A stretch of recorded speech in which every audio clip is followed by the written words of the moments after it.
it's January's flown by. Do both of you have your marketing plans already set for the year? No.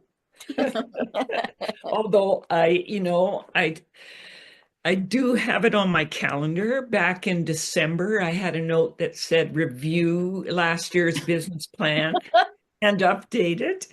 And then, Christmas, New Year's, and then I decided I really need to get the next book finished. So my plan sort of morphed from marketing into writing. And I've got a terrible amount of work done. It's just, I'm so proud of myself. And now I have on my calendar for around about Valentine's Day, work on your marketing plan for 2025. That's What's it. you, Deb? Oh gosh. Well, you make me feel guilty, Charlotte. I have not done anything on my marketing plan, but I have been working on my business plan. I'm working really hard to launch Author Brand Studio, and I've already had 2 clients, and I wasn't even ready for them. So, yeah, I've been doing that. My plans for this next month is to work on my marketing plan. I'm a That's good writer. because I'm didn't say I was perfect. yeah, That's right. well, and I love Check the back, idea check back, that check neither back one next of you month. have yours done because I don't have mine updated either, like you're talking about, Charlotte, because I've been doing so many speaking gigs pretty much for my book that I haven't had a chance to really formulate mine. And so having this marketing minute has really helped me get back in that mindset.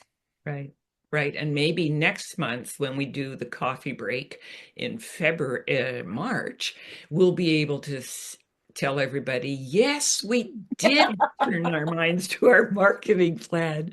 Yes. That's a good goal.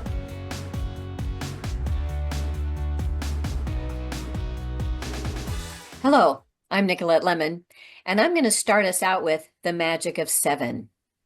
Now, you might think that's odd, but it takes 7 times to remember something. So, for a marketer, I brought that in as magic because what I know and understand is if it takes 7 times for a target reader to remember who you are or what your message was, then I need to make sure that I'm consistent in my marketing to get their attention at least 7 times so that they'll remember it.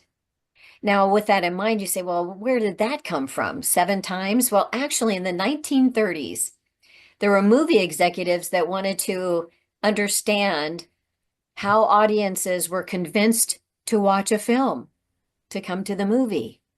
And so what they did is they went through a whole study to find out that it took 7 times for them to see the message about the movie to be able to be interested and go.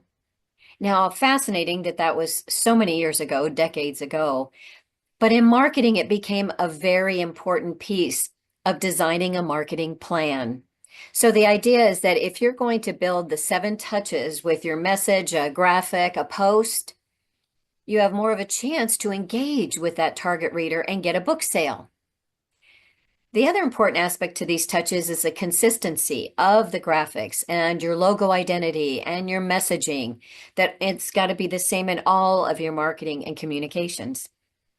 And then the ongoing connection provides that means for establishing your brand identity in the reader's mind because now they remember what you were telling them about you and your book.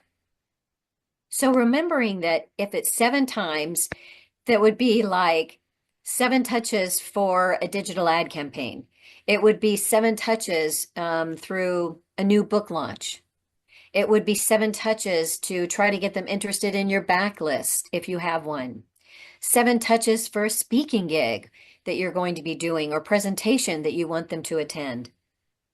Could be 7 touches about winning an award for your book, or even 7 touches for a short story publication that you just had. So what that means, it takes 7 times to remember your name, author brand, genre, and book.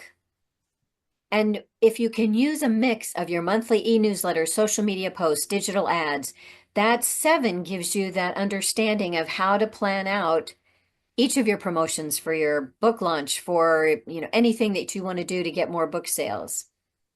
And the idea for me is that just understanding that magic of seven gives you a great starting point for a very simple methodology for your writer's business plan. Charlotte, what about you? Well, I love the idea of seven touches, because seven is my lucky number. So I'm in. But your tip reminded me of a myth about a goldfish's attention span. The myth is that it's very, very short. Some people have said 8 seconds. So for all of us authors, I want to tell you to remember that goldfish when you're doing your online promotions or your newsletter or other posts on social media. Why?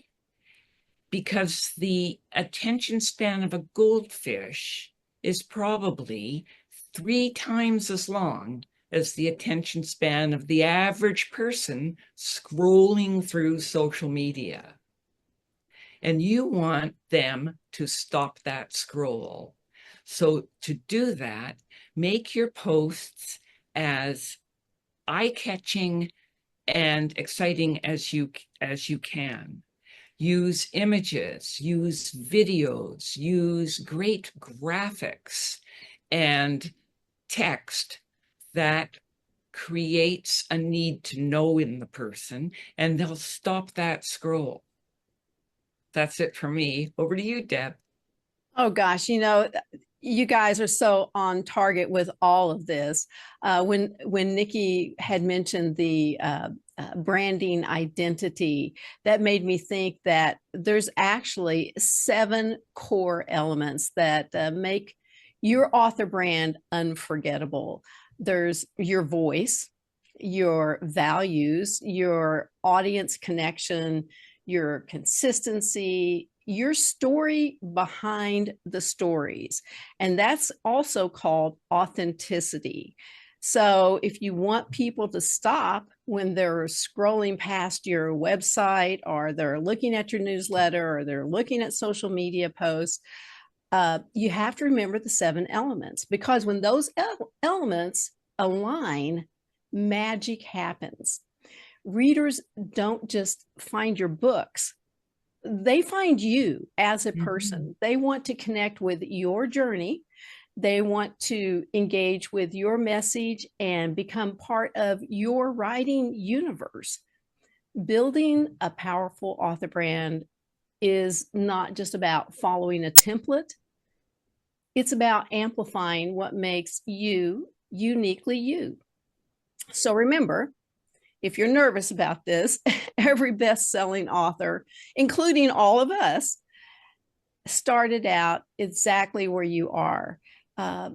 Every best-selling author admired another author before they started writing. And their secret was they understood that the branding isn't just about marketing, it's storytelling. And you already have the most important tool. You're a storyteller.